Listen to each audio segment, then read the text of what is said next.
रत्नंत्रधारी की वो क्षमा थी, उपसर्ग किया था, फिर भी सदुपदेश दिया, बेटा आत्महत्या मत कर। वही स्थान था श्रवण भाई, जहां पर उस श्रेणिक ने सातवें नरक का बंध किया था, उपसर्ग कर कर सच्चे भावलिंगी निर्ग्रंथ मुनिराज पर। और वही स्थान था मां, वही स्थान था जब पश्चाताप हुआ था। पश्चाताप में वही जो सातवें नरक की आयु थी, वही सातवें नरक की आयु को कितनी 1000 नहीं 33 सागर की मां आयु थी। 33 सागर की आयु को मात्र 84,000 पहले नरक की उत्कृष्ट आयु तक ले आया। वही बंध किया था, वही निर्जरा का स्थान बन गया। क्षणिक संयोग, क्षणिक संवेग, क्षणिक आवेग में आकर हम क्रोध तो कर लेते हैं, पर जीवन भर पछताना पड़ता है। ऐसा काम हम करें ही क्यों कि जिसे मुझे जीवन भर पछताना पड़े। दिखने के लिए तो क्रोध एक दिखता है, दिखने के लिए तो क्रोध एक दिखता है, पर उस क्रोध के अनेक अनेक अनेक नुकसान भी होते हैं। नहीं होते क्या? होते हैं। कितने सारे नुकसान हमने आज तक देखे हैं। क्रोध होता ही है उस लोहार के हथौड़े जैसा, एक घाव दो टुकड़े। सोचो, विचार करो, जब तक थोड़ी सी क्षमा भी भीतर नहीं आएगी, क्रोध को जीतने का अभ्यास हम आज से नहीं करेंगे, तो जीवन में कल्याण होने वाला नहीं है। क्रोध यानी मात्र गुस्सा नहीं, भीतर जितने जितने मेरे विपरीत परिणाम चल रहे हैं, दूसरे से बदला लेने के भाव चल रहे हैं, दूसरे को सिखाने के समझाने के भाव चल रहे हैं, वे सब कुछ क्रोध में ही आते हैं। सबसे मुख्य कारण पंडित जी क्रोध आने का यही है कि पंडित जी दूसरे पंडित से अपने आप को ज्यादा समझदार समझते हैं। बता रहा हूं, व्यक्ति को क्रोध इसी बात का आता है कि मैं इतना समझदार होने पर मुझे समझा रहा है। समझदार समझ रहे हो ना, यही तो ना समझी की बात है। जो समझदार होता है संतोष पंडित जी, वो कभी अपनी समझदारी झाड़ता नहीं है, वो तो होता ही है। और जो झाड़ रहा है वो समझदार होता नहीं है। कितने महान परिणाम होंगे उस धरती के देवता के। खींची हुई तलवार पुनः म्यान में चली गई और चरणों में जाकर गिर पड़ा, क्षमा करो भगवान, मेरे से बहुत बड़ी गलती हो गई। अब क्या करोगे? चिड़िया चुग गई खेत। नरक आयु का तो बंद हो चुका था, अब भोगो नरकों में दुखों को। अब पछताने से क्या होता है? चुग गई, पूरी चिड़िया चुग गई। ऐसे ना हो प्रदीप भाई, चिड़िया चुग जाए और हम दूर से देखते ही रह जाए। समझना है हमें अपने भीतर की उन क्षमा भावों को, कहीं बाहर से खरीद के नहीं लाना है। क्रोध तो आती है, क्रोध तो आता है, गुस्सा तो आती है, पर मां क्षमा होती है। अंतर आया समझ में? कसाय आती है और क्षमा धर्म होता है। जो भीतर से होता है वही धर्म होता है, जो बाहर से आता है वह अपना कभी होता ही नहीं। समय हो गया। शिविरार्थी भूख नहीं लगी? लगी है ना? सोचो, वे 3 दिन तक एक स्थान पर क्षमा मूर्ति बैठे थे। कम से तो इतना ही हो जाए, हम जो तनक तनक में उबल जाते हैं ना, थोड़ा सा ढक्कन रखना सीख ले। दूसरे के कल्याण के लिए नहीं, दूसरे के कल्याण के लिए नहीं, सम्यक स्वयं के कल्याण के लिए। तो उसको देख के हंस रहा बेचारा मुंह छुपा कर। अपने लिए सोचना। अनूठा अवसर हमें मिला है धर्म से जुड़ने का। धर्म को समझना है, जो भीतर का धर्म है वही धर्म है, बाहर की धर्म की क्रिया है। क्रिया भी माणिक दादा छोड़नी नहीं है, पर भीतर के धर्म को समझना है। जब हम धर्म से जुड़ेंगे, जब धर्म से देव शास्त्र गुरु से जुड़ेंगे, तभी तो पर्युषण पर्व मनाने का कुछ सार्थक हो पाएगा। जाओ, अभी तो बहुत कुछ चर्चा करनी है, अभी तो बहुत कुछ चर्चा करनी है, अभी तो शुरुआत है, अभी तो शुरुआत है। क्या है? अभी तो मात्र राजू भाई अंगड़ाई है, अभी तो मात्र अंगड़ाई है, लड़ाई तो अभी पूरी बाकी है। करेंगे पुनः समय पे समय की चर्चा। पंडित जी आज पहला दिन था इसलिए लेट हो गया, कल से समय पे काम करना, ठीक है? इसलिए समय पर समय की बात करने के लिए पुनः समय पर पुनः समय की बात लेकर समय पे मिलते हैं। कब? कल नहीं शिविरार्थियों, दोपहर में भी अपनी कक्षा समझनी है। दुनिया देखती रह जाएगी, हमें अपनी साधना करनी है। इसलिए सभी अपने समय पर समय को समझने के लिए, पुनः समय को प्राप्त करने के लिए, उत्तम क्षमा धर्म को प्राप्त करने के लिए, पुनः समय पर समय को समझने के लिए समय पे पहुंचते हैं, क्योंकि समय पे किया गया काम समय को दिलाता है। बोली भगवान महावीर स्वामी की। ओम ह्रीं श्री उत्तम क्षमा धर्मांगाय नमः। अंतिम निर्देश। वर्तमान स्वामी के शासन में हम सभी विराजते और उनकी यह पावन पीयूष देशना हम सभी के लिए परम उपकारी है। अनादिकाल से हमारी आत्मा में जो जन्म, जरा और मृत्यु रूपी रोग लगे हैं, उन रोगों का उपशमन करने वाली कोई परम औषधि है तो वह एकमात्र यह चिन्मय है। भव्यात्मा धर्म एक ऐसी अनूठी कला है जो मुझे भगवान बना सकती है। धर्म एक ऐसी अनूठी कला है जो मुझे अरिहंत भगवान भी बना सकती है। या ऐसा कह दो, धर्म एक यात्रा है जो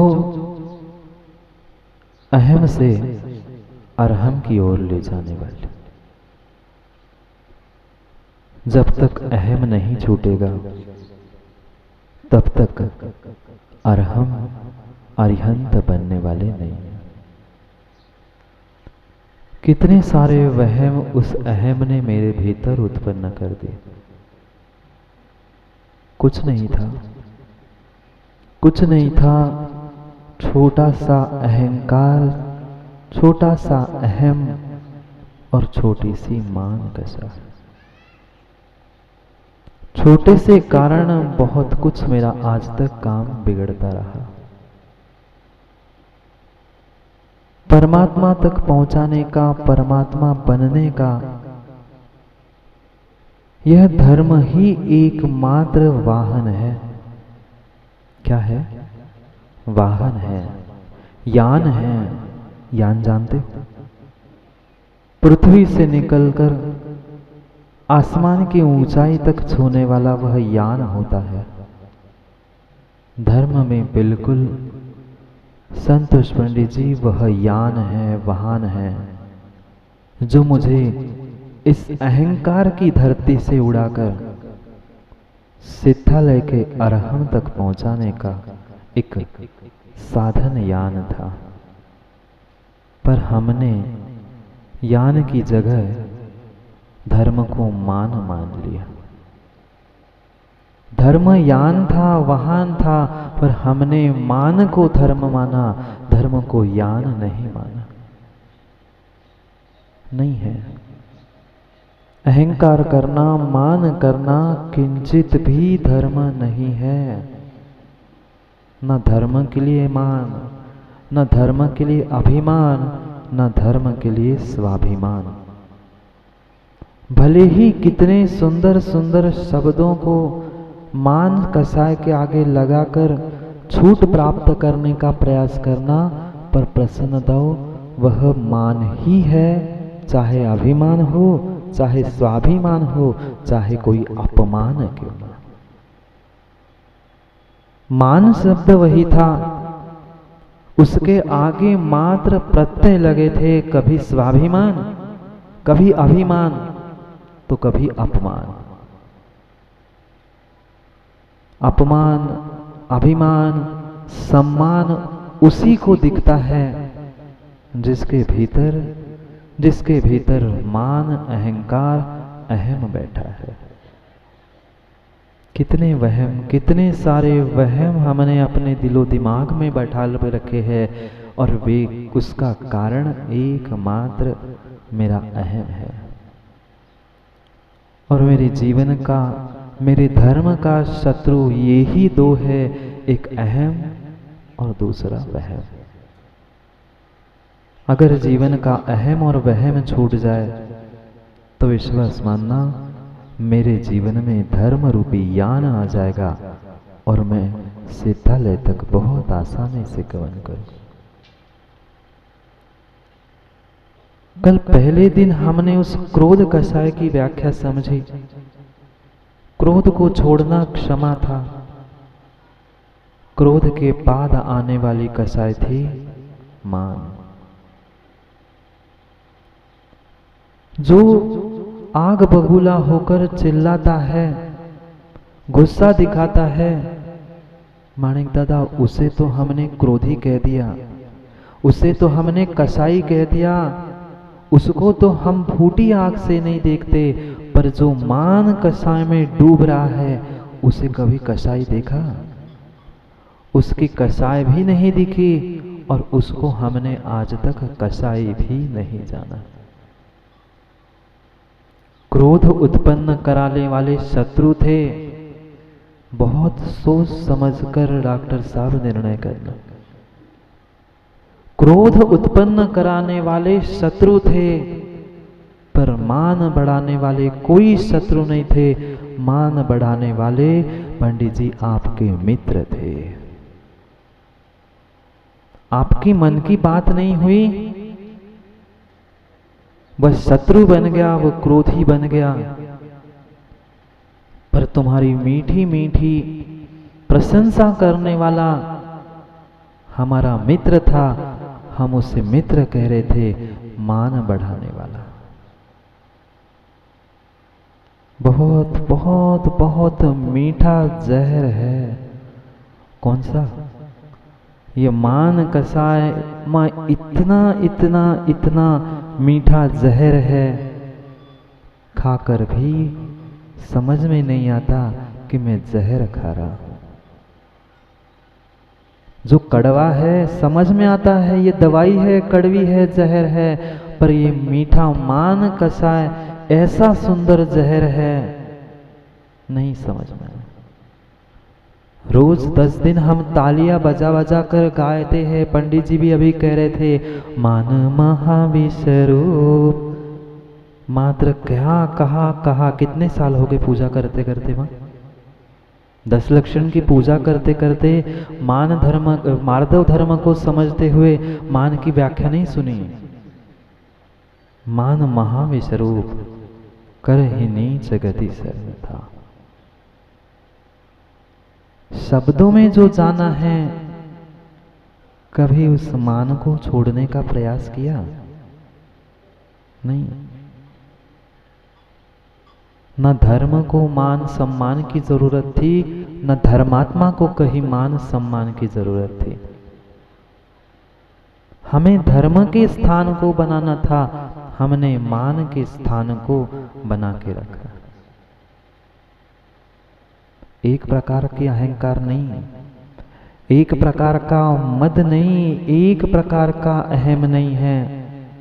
कई सारे प्रकार के मद होते हैं, मान सम्मान प्राप्त करना इतना ही नहीं, अपनी प्रशंसा सुनना, अपना नाम सुनना, किसी से अपनी तारीफ सुनना, ये भी मान कषाय के अंतर्गत ही आता है।